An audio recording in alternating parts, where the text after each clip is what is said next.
Hello everyone and welcome back to my Bold and Beautiful 29 YouTube channel. I hope you guys are having a wonderful day. Before we start, please hit the subscribe button and give this video a thumbs up. I am more convinced than ever that Bold and Beautiful S pens have absolutely no long-term plans and are making effects up as they go on. But in a weird way, I am kinda okay with it, especially if effects remain as amusing as they were this week. Let's take a deeper dive, shall we? Occasionally, Bold and Beautiful stories take unanticipated twists, which are delightful in the moment, but make about as important sense as a religion erected around an stellar warlord named Xenu. But if the point is to make the most intriguing show you can, also, perhaps they re on the right track. And several of this week's twists, arbitrary though they sounded, proved more intriguing than the endless exchanges which frequently take center stage. More importantly, they worked, to a degree. At first, I kinda felt as if Thomas coming home from Paris with the ultimate remembrance was ridiculous. But the more I allowed about it, the further his engagement to Paris made sense, at least from his point of view. Thomas made it clear during his love with Hope that he wanted to settle down, and his desire to do so as snappily as possible came clear, too. Were he a case Joe, he'd have happily awaited for Hope. Flashback, she didn't reject his marriage offer, she simply wasn't ready to dash down the aisle on his schedule. So what's a Joe to do? In the immortal words of Stephen Stills, if you see a ant be with the bone, you love the bone. You with. As plot twists go, this bone was enough great. And what's really surprised me is how important I am enjoying Paris this go-round. I've liked Diamond White since first she joined the show. But her stories? Not so important. The most memorable thing about her relationship with Zend was the date during which he presented her with an old lady gown and a knavery turned her into a mortal conviviality bumper.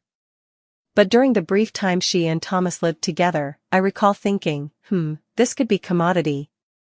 Of course, I suppose we all know her relationship with Thomas will last about as long as a gallon of ice cream left on the counter during a heat wave. But break out the folding chairpersons and get Carter on the phone, 'cause we were easily heading for a marriage. On the one hand, Hope's response to the news of Thomas' engagement makes sense. Who wouldn't be surprised to find out that the Joe who'd been proposing to you on a semi-regular base replaced you the way one would dead batteries in the remote? But her veritably big, veritably emotional response would have made further sense if we'd seen any signs of her lamenting having pushed Thomas down. Rather, we've been watching her dream about getting hot and heavy with, all together now, Steffi's hubby. Are we to assume that this new post-Liam interpretation of Stopgap simply buys a ticket to Fantasyland anytime a Joe treats her halfway decent? Flashback. That's how effects started with Thomas. She began having sexy daydreams about him because, in substance, he wasn't treating her like crap. What'n't someone suppose of the children? We talk a lot about the fact that Taylor is demanded on the oil, and we list the colorful reasons why. Well, this week, we got yet another reason poor Douglas is gonna need all the free remedy he can get from Grandma Taylor. Sorry, but I suppose it's 15 different kinds of wrong for the sprat to be calling Paris Mama. I felt the same way when Douglas first began calling Hope Mama times agone.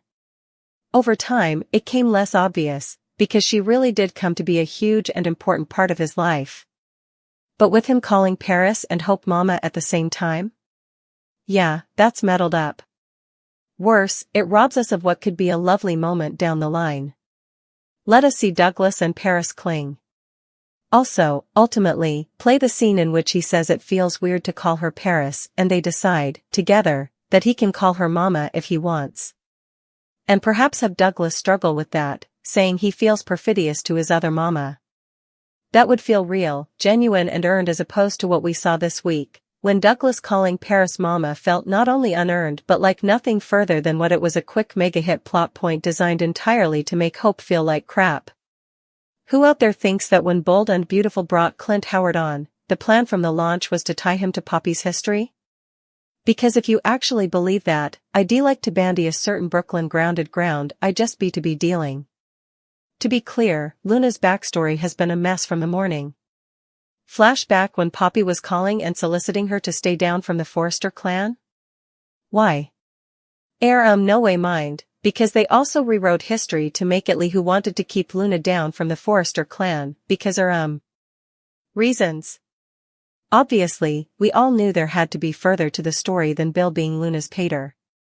Watching the recently reunited family bliss out was about as instigative as your typical occasion of Young and Restless, which has forgotten that a crucial element to a successful day drama is, well, drama. You can read our studies on that disquieting situation then. So now we've Tom averring that Luna is his son. But if that turns out to be true, there are a whole lot of effects I am going to need explained. For illustration, we've been assuming that Lee altered the maternity tests, despite being unfit to figure out exactly why. We're indeed less clear now as to why either woman would have altered the tests. And what are we to make of Poppy? Is she the gold digger her family claims, and if so, couldn't she have passed Luna off as a rich man's son times before? I am irked that Liam has been reduced to nothing further than a talk-to for anyone who wants to bandy his new family. Flashback a month or two agone. When he was each, I am gone nah get Steffi back. It looked as if the notorious waffler was going to go each, or at least slightly, Dylan on us, and I was 100% then for it. But again, these pens get an idea on Monday and forget about it by Tuesday, so that went absolutely nowhere. I guess we redone with their J/Luna/Zen story, at least for the time being. It seems suitable egregious that Thomas will be reclaiming his position as lead developer on the Hope for the Unborn line so that they can take lots of awkward meetings. Lori Wilson, one of the editors then at soaps.com, suspected that Poppy would be remedying Tom's bright blue blend. Lori's logic? That drink is so distracting, commodity has to be with it. I am going to be setting passage Saturday on the Queen Mary 2, the world's last remaining ocean liner, which means I'll be handing coming week's Medium column off to Deputy Editor Charlie Mason. All I can say is look at his profile snap and that should give you some idea of what you're in for. The Bold and the Beautiful spoilers reveal new marvels for July, as a spectacular summer Monte Carlo relaunch, revengeful solicitations, and further drama unfolds. Romantic curveballs, mystifications unraveling, and further is ahead read on. Changing mates? Thomas Forrester and Paris Buckingham's engagement may drive Hope Logan indeed near to John Finn Finnegan with Steffi Forrester, Finnegan backing Thomas and his unborn woman. Pressures between Hope and Finn could consolidate formerly more. Will this reignite Hope's craving for Finn? Or will Hope's egregious covetousness over Paris reignite her preoccupation over Thomas? Hope has formerly lit into Thomas over jilting her and hooking up with Paris, with it being similar a short time, interrogating him on if he really loves Paris or not. She was particularly torqued that Douglas Forrester called Paris Mama. Fiery summer spoilers in store. Speaking of fire, is there a possibility of a genuine conflagration being at Il Giardino? After entering a hint from Tom that the eatery is about to get hotter, there are valid grounds to believe that effects might enkindle there this summer.